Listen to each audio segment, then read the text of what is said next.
Don't leave anything for later. Later, opportunities fade. Later, dreams get dusty. Later, moments slip away.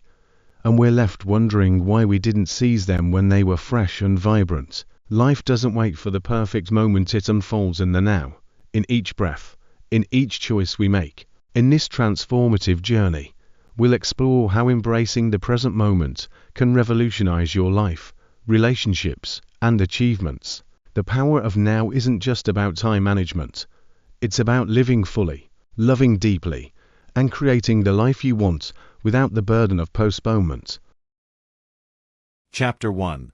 The Hidden Cost of Later. How many times have you told yourself, "I'll do it later"? These simple words seem harmless, yet they carry a weight that grows heavier with each passing day. Later is a thief that steals our dreams one postponement at a time, wrapping our potential in the comfortable blanket of someday. The cost of later isn't just about missed opportunities. It's about the compound interest of regret. Every time we postpone action, we're not just delaying progress. We're actively choosing a lesser version of our lives.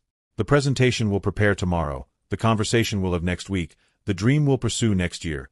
Each delay carries an invisible price tag that we often fail to see until it's too late. Consider Maria, a talented artist who kept putting off her gallery submissions. "When my pieces are perfect," she'd say, "when I have more time." Years passed, and her art remained hidden in her studio, her talent unseen, her voice unheard. The cost wasn't just in missed exhibitions. It was in the confidence never built, the connections never made, the joy of sharing her gift with the world never experienced. Chapter 2. Breaking the Chains of Procrastination. When we think about procrastination, we often imagine it as simple laziness or lack of discipline. But beneath these surface-level judgments lies a complex web of emotions, fears, and ingrained patterns that keep us bound to the habit of delay. Breaking free from procrastination isn't just about better time management. It's about understanding and transforming our relationship with action itself.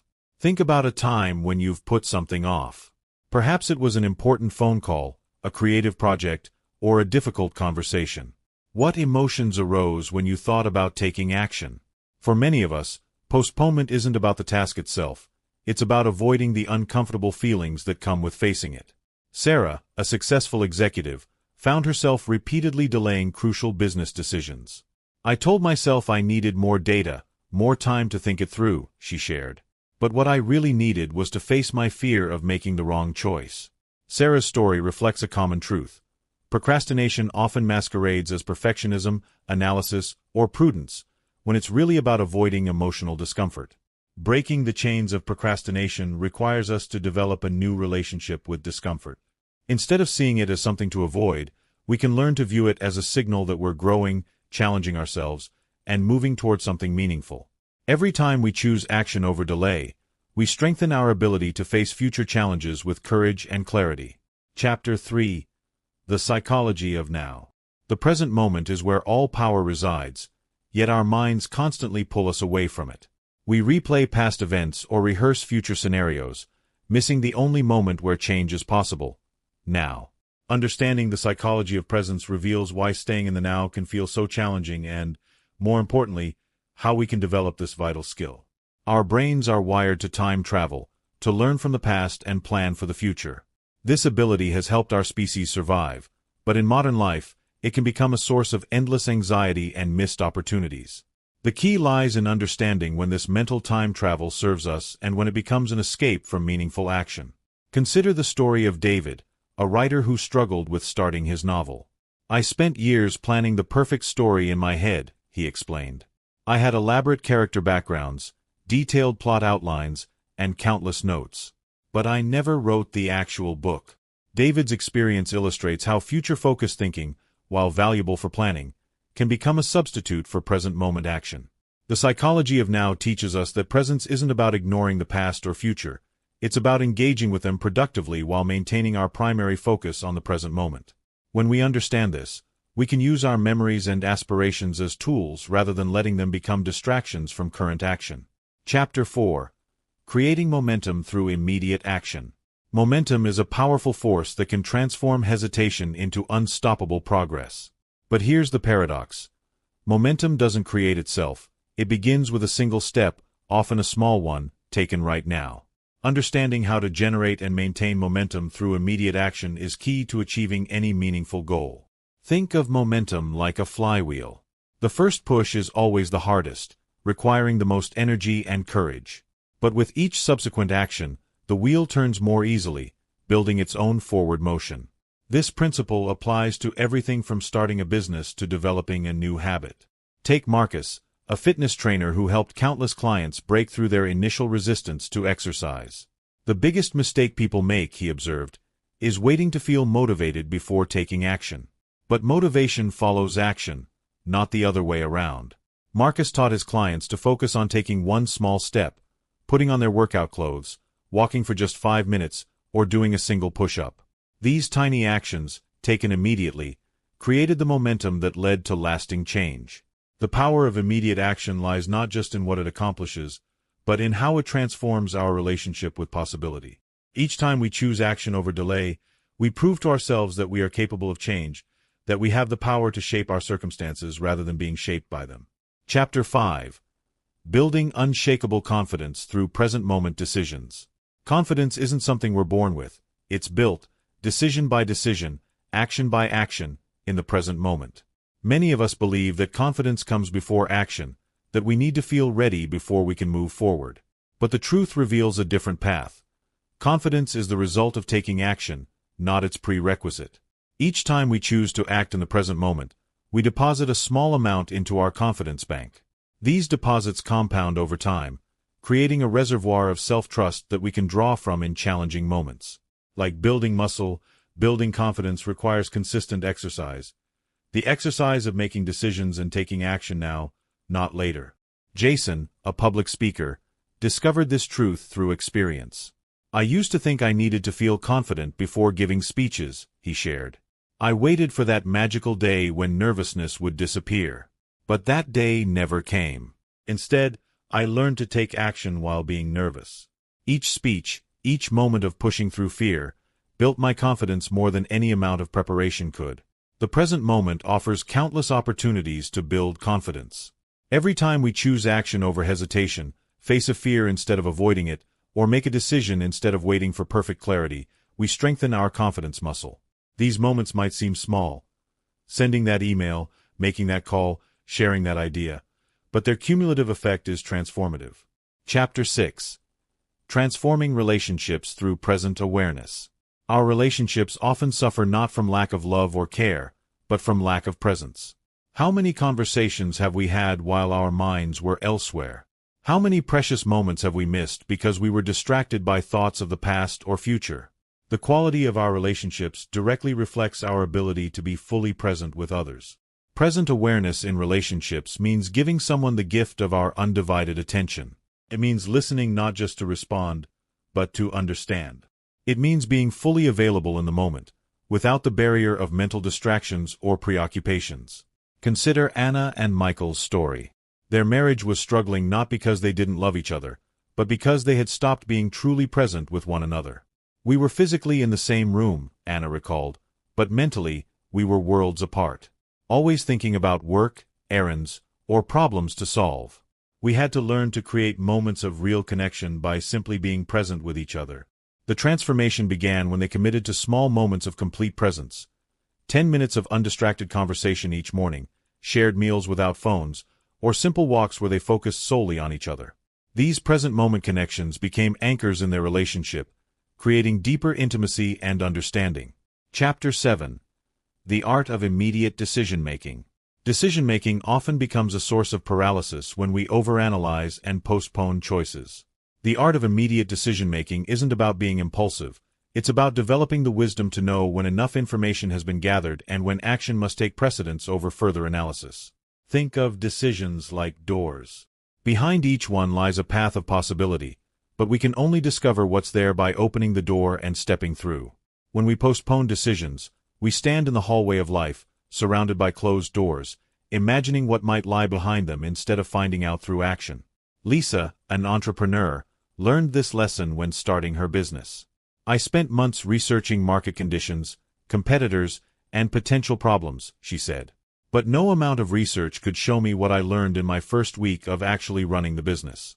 The real insights came from taking action, not from endless planning.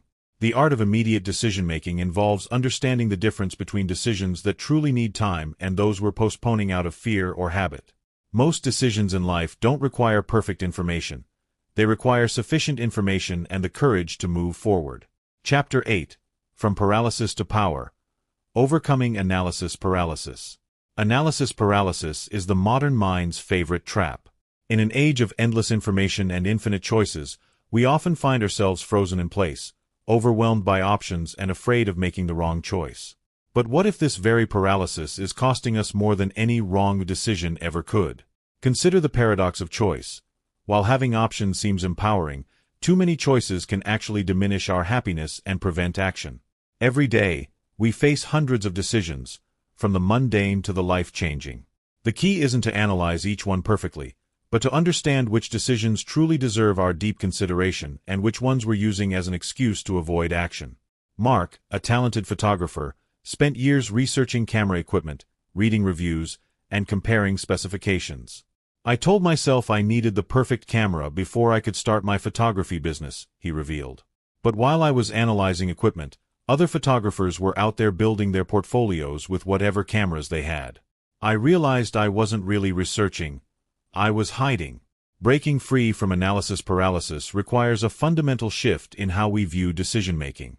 Instead of seeing decisions as permanent and irreversible, we can view them as experiments, opportunities to learn and adjust course based on real-world feedback. This shift transforms paralysis into power, allowing us to move forward with confidence even in uncertainty. Chapter 9. Cultivating a Now-Centered Mindset. A now-centered mindset isn't just about being present. It's about recognizing the present moment as the source of all power and possibility. This mindset transforms how we experience life, shifting us from spectators to active participants in our own story. The challenge lies not in understanding the importance of now, but in maintaining this awareness in a world full of distractions. Our minds naturally drift to the past or future, pulled by regrets, worries, and dreams. The key is not to fight these mental movements, but to develop the ability to gently return our focus to the present moment. Rachel, a mindfulness teacher, shares a powerful insight. People often think being present means emptying their minds or forcing themselves to focus. But it's more like training a puppy. Whenever your mind wanders, you simply bring it back to the present moment with patience and kindness. Each return strengthens your ability to stay present. Developing a now-centered mindset involves practical strategies. Using sensory awareness to anchor ourselves in the present, creating mindful routines that remind us to check in with the current moment, and learning to recognize when we're getting lost in past or future thinking. These practices build our capacity to live more fully in the now. Chapter 10. Living Without Regret. The Ultimate Power of Now. The greatest regrets in life often come not from the actions we took, but from the ones we postponed until it was too late. Living without regret doesn't mean never making mistakes. It means never having to wonder, what if, because we were too afraid to try. Think about the most common regrets people share at the end of their lives. Wishing they had expressed their feelings more openly, taken more chances, spent more time with loved ones, or pursued their dreams more boldly. Notice how many of these regrets stem not from action, but from inaction. Elena, a hospice nurse for 20 years, shared her observations. "I've never heard anyone say they regret trying something and failing. The deepest regrets always come from the chances not taken, the words left unsaid, the dreams deferred. People don't regret the times they were brave. They regret the times they let fear win." Living without regret requires us to embrace vulnerability, to accept that perfect timing is an illusion, and to understand that the cost of inaction often far exceeds the cost of imperfect action. It means recognizing that every moment offers a choice, to step forward into growth or to step back into safety. This chapter explores practical strategies for making choices that align with our values, taking meaningful action even when afraid, and building a life rich in experiences rather than regrets. We'll learn how to use the power of now to create a future we'll be proud to look back on. Conclusion. Your now begins here. As we reach the end of our journey together, let's pause and reflect on a simple truth. This moment, right now as you listen to these words, is your point of power. Everything we've explored, from breaking free of procrastination to building unshakable confidence, from transforming relationships to living without regrets, comes down to this fundamental choice. Will you embrace the power of now, or will you defer your life to some imagined future? Think about what brought you to this book. Perhaps you felt the weight of postponed dreams, the frustration of delayed action, or the quiet whisper of untapped potential. Whatever your reason, you're here now, and that's what matters. This moment is your new beginning. Remember the stories we've shared: Maria, who finally shared her art with the world; Jason, who built confidence through action; Anna and Michael, who transformed their relationship through presence; Mark, who broke free from analysis paralysis; and countless others who chose to step into the power of now. Their stories aren't exceptional because of extraordinary circumstances. They're powerful because they showcase the extraordinary potential that lies within ordinary moments of choice. The principles we've explored aren't just concepts to understand. They're tools to be used, starting now. Every time you catch yourself saying, "later," recognize it as an invitation to act now. When fear or doubt arise, let them be companions to action rather than barriers. Each time you're fully present with someone, you're building deeper connections. Whenever you choose action over analysis, you're strengthening your decision-making muscle. In moments of hesitation, remember that regret comes not from action, but from inaction. Life doesn't happen in the someday. It unfolds in the now, breath by breath, choice by choice, moment by moment. The future you dream of isn't built in grand gestures, but in the small, consistent actions you take today. As you close this book and return to your daily life, carry with you this essential truth. You don't need to wait for permission, perfect conditions, or complete certainty. The power to change, to grow, to create, to connect, to live fully, it's all available to you right now. Let your next breath be a new beginning. Let your next choice be guided by presence rather than postponement. Let your next action spring from the power of now rather than the habit of later. Thank you for sharing this journey of discovery. Remember, your life is happening now. Not in your memories of yesterday or your dreams of tomorrow, but in this precious, powerful moment. The choice to live fully, to act boldly, to love deeply, it's always available to you in the now. May you find the courage to act when others wait, the wisdom to be present when others drift, and the strength to choose now when others say later. Your journey into the power of now doesn't end here. It begins anew with every breath, every choice, every moment. This is your now. Make it count.